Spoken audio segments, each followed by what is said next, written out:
Baharampur YMA ময়দানে আজ থেকে শুরু হলো ৭ম বর্ষের খাদ্য মেলা। ভান্ডার প্রদীপ প্রজ্বলন ও অম্বিকা ডান্স একাডেমির কচি কাচাদের নৃত্যের মাধ্যমে এই মেলার শুভ উদ্বোধন করা হলো। জেলা ও জেলার বাইরে থেকে বিভিন্ন খাদ্যকারী সংস্থা সহ বিভিন্ন খাদ্যের দোকানের স্টল এখানে পাওয়া যাবে। ভোজন রসিকদের জন্য এই মেলা খুবই উপযোগী। এই বছর ৭ম বর্ষ। এখানে শুধু খাদ্যদ্রব্যই নয়, পাশাপাশি বিভিন্ন কোম্পানির বাইক, গাড়ি ও মনোরঞ্জনের ব্যবস্থা রাখা হয়েছে এই মেলায়। আগামী ১ জানুয়ারি পর্যন্ত এই মেলা চলবে বলে জানালেন।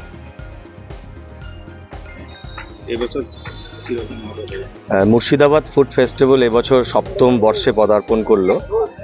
এই ফুড ফেস্টিভ্যাল যে বছর প্রথম শুরু হয়েছিল, অর্থাৎ কোভিডেরও পূর্ববর্তী সময়ে, সেই সময় আমি জেলাতেই কর্মরত ছিলাম জেলা আধিকারিক হিসাবে।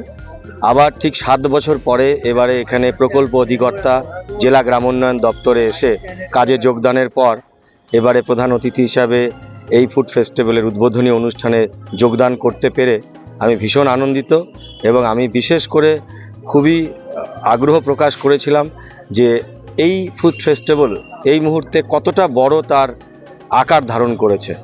এই মঞ্চে এবং এই পরিবেশে উপস্থিত হয়ে, ওয়াইএমের মাঠে উপস্থিত হয়ে আমি সত্যি আপ্লুত।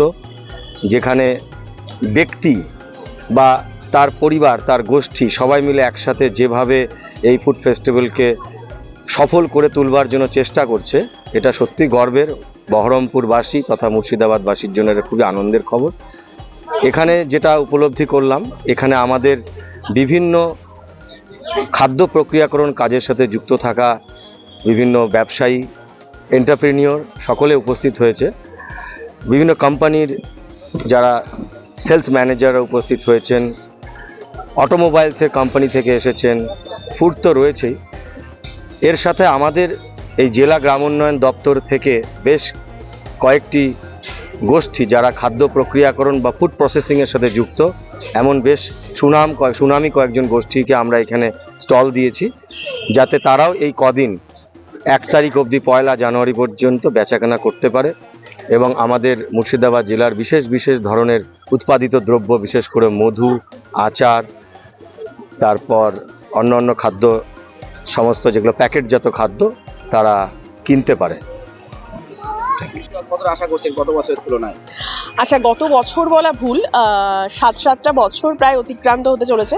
মানে ৬টা বছর অতিক্রান্ত হওয়ার পর ৭ম বর্ষে আমরা পদার্পণ করতে চলেছি। যখন প্রথম শুরু করেছিলাম সেটা মাত্র ২০টা স্টল নিয়ে, এখন প্রায় ১০০-র কাছাকাছি স্টল নিয়ে আমরা এটাতে পৌঁছে গিয়েছি। আর আশা রাখবো, মানুষ যেহেতু খাওয়াতে ভালোবাসে, খেতে ভালোবাসে, আর খাদ্যরসিক, বাঙালি মানেই খাদ্যরসিক, মাছে ভাতে ছাড়াও বিভিন্ন আইটেম টেস্ট করতে আমরা ভীষণভাবে ভালোবাসি। সেই জন্য আশা রাখবো যে সবাই আসবে, শুধু জেলা নয়, জেলার বাইরে থেকেও মানুষজন আসবে, এই আশা। এই বছর স্পেশাল কি আছে আকর্ষণ? আচ্ছা, স্পেশাল আকর্ষণ, মুর্শিদাবাদ জেলাবাসীরা যেরকম কলকাতায় ছুটে ছুটে যায় মিয়ামোরের কেক খাওয়ার জন্য, ঠিক আছে, তো সেই কেকের স্টল এখানে থাকছে বিভিন্ন, সেখানে ভ্যারাইটিস কেকের স্পেশালিটিস থাকছে, বাচ্চাদের যেটা ভীষণভাবে ভালো লাগবে। আর দীঘা ফিশ কর্পোরেশন আর রাজস্থানী একটা স্টল রয়েছে, মানে গরম মশলা বলে যে স্টল রয়েছে, সেখানে রাজস্থানী রাজস্থানী ফুড ওখানে ওরা প্রিপারেশন করছে। বিভিন্ন সুইট ডিশেস রয়েছে, ডেজার্টস রয়েছে, বিভিন্ন ধরনের খাবার রয়েছে। সঞ্চালী মণ্ডল, মুর্শিদাবাদ খাদ্য মেলার আয়োজক।